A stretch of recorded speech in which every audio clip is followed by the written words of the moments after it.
Pupunta ako dun sa kinainan namin. Malapit doon sa kinainan namin last time. Thank you. Let's try this. They smiled at me and that somehow creates some, warm. Sorry. Nakuha na natin yung chicken, kaso wala. Ang laki na guys. So, ganito siya kalaki. Good morning guys. Today is our last day. Ronda lang ngayon kasi nagkaka-check out lang namin. And mamaya pa kayo pumunta ng airport gabi. Kasi bukas pa yung flight madaling araw. Almost lunch time na. So magja-Japanese food kami ni Khalil. Si Ate Lian, Taolong Bao. Kami Japanese food. Ganito ang shimending sa umaga. Pag hindi pa super crowded. Pero mamaya mga 2 ganyan. Wala na, super crowded na neto. Ang daming tao. Baka may... Ay, wala na eh. Ang daming tao. Blockbuster. Totoo. Wala man tayo 2 table. Parang may mga paalis na. Order tayo doon. Parang parang marugami sa Philippines. I ordered large.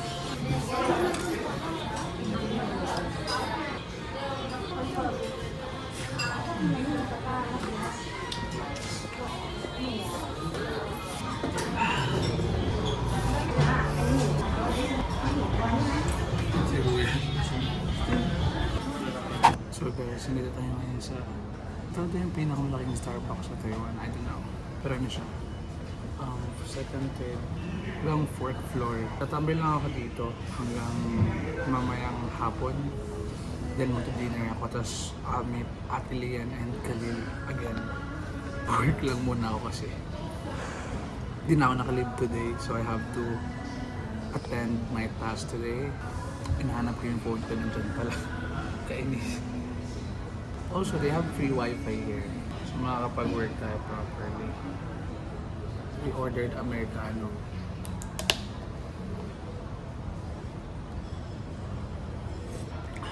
Init.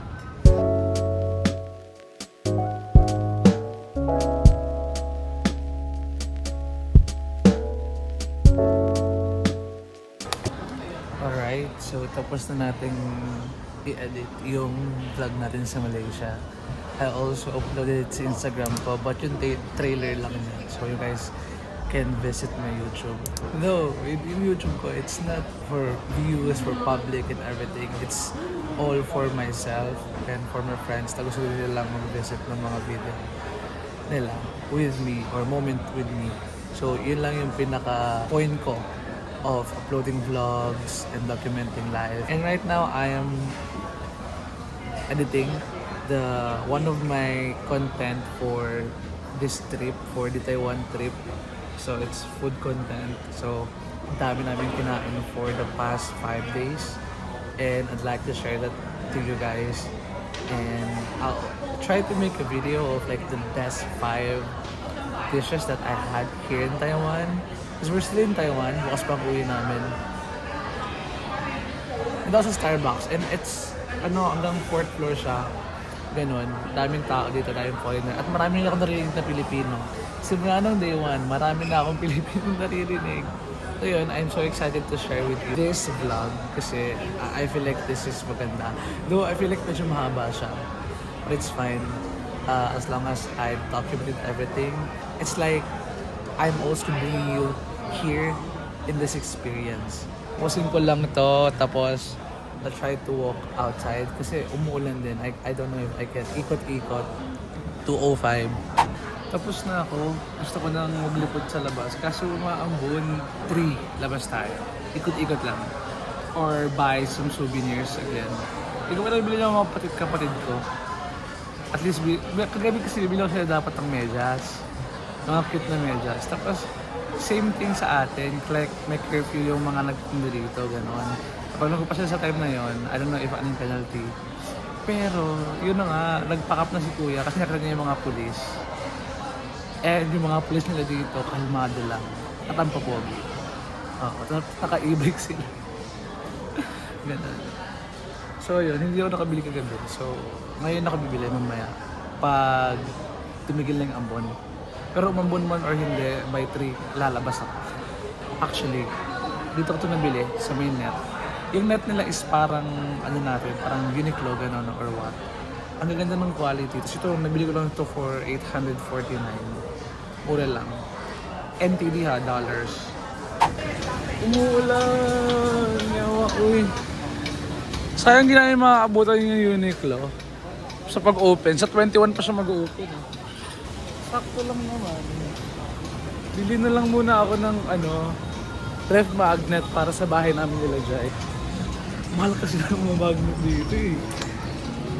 Ito, magnet ba to? Oh, ito ref magnet nga. Ano to? 90, mahal. Parang yung presyo dito like doble. So pag 90 times 2 mo, yan siya in peso. Ganda na natin yung bilhin.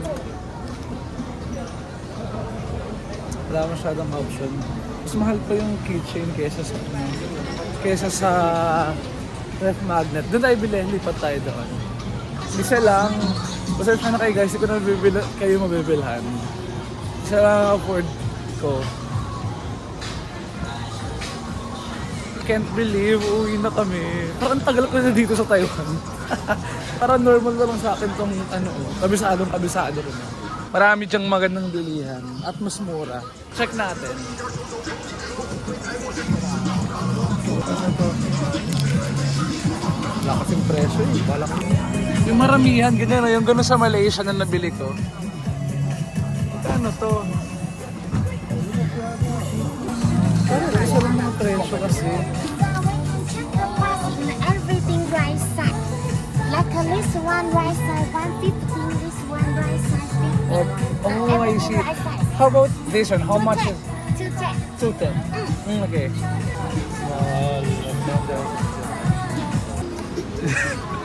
Ito, 60. Ito na lang tayo bumili. Mas mura. Pili lang tayo ng maganda. Taiwan. Alas ang meron dito. 45.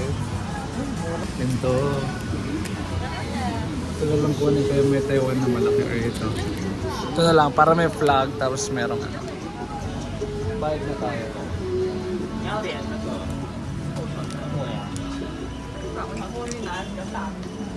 还是你把这边收上去，库存在楼上比。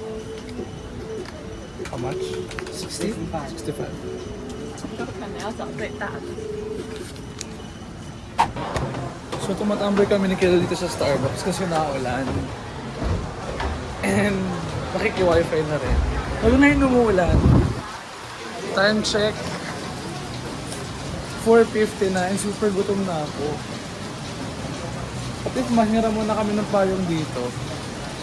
Kaso baka mamaya sabihin magnanakaw ako. Pero alam ko may mga hiraman ng payong dito eh. Bumalik ako sa taas, akala ko merong payong si Khalid. Nakikihiram naman tayo ng mga payong dito. Ito ang ating ihiram din. Babalik na lang natin siya. Nakakaba manghiram ng payong. Pero babalik ko rin naman po, bibili lang ako ng pagkain. Just in case, I'll record myself na lang. So, for the owner of this umbrella, I just borrowed it. I will just get food for myself because I'm very hungry. Don't worry, I'm not gonna steal this. I'm gonna put it back. Okay? Arigatou gozaimasu. Ay, sheshe. Flying McDo, bili ako ng burger. Grabe yung ulan. Uuwi na ng Pilipinas, binagyo pa. Sana hindi madali ang flight namin, no? And it's so cold. Buti na lang nakaganto ako. Mag-order ako ng 2 chicken tapos isang burger. Yung 2 chicken ko yun yung dinner ko. I will bring sa airport mamaya. Okay, pay here. Credit card. Order na. Successful. Order na tayo. And order ko ay mac chicken. Tapos with fries. Million. Tapos yung 2 chicken, that's gonna be for my dinner. Wala silang rice dito, puro burger, tapos chicken. Nakabalik na ako. Ito yung may-ari ng payong, hindi pa siya umalis ata or what. Hindi ko alam. Kasi sinauli ko doon. Sinauli ko. McDo. Ayos lang to. Medium size na nila to. Sa atin large to eh. Ayos.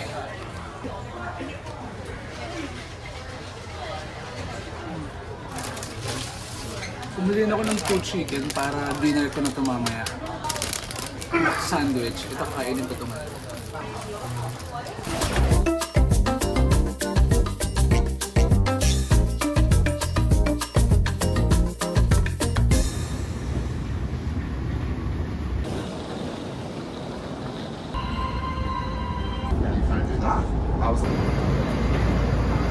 So before we go back to the Philippines, tikman natin yung kanilang unigiri tawag dito na. Unigiri, so it's kimchi and tuna. Ano ba? And milk. Hindi ko alam, meron pala itong straw. So bahala na. Sanay naman tayong tumunga. Paano to? Paano to siya? Hindi ko to paano to kainin? Sa gitna, follow the number 1. This is the number 1. Okay. Ay! Okay, gets. Okay. Tayo magja-Japan nito. Tadakimasu. Sarap. Anong flavor na yun? Sarap, guys.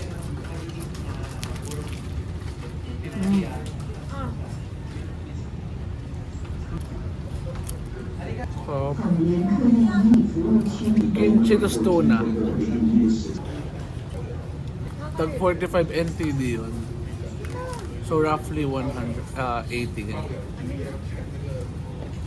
Ang kulo.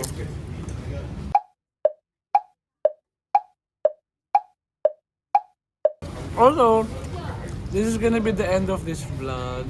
Thank you so much for this opportunity to be. Mas ma-afford na natin sa mga susunod pa. Afford na natin ang Europe and everything. Ako rin din ako nag-track ng expenses ko eh. Wala akong pake.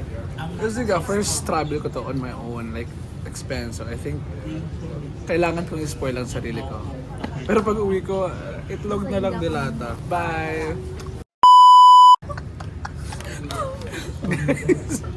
Hindi ko kasi open to.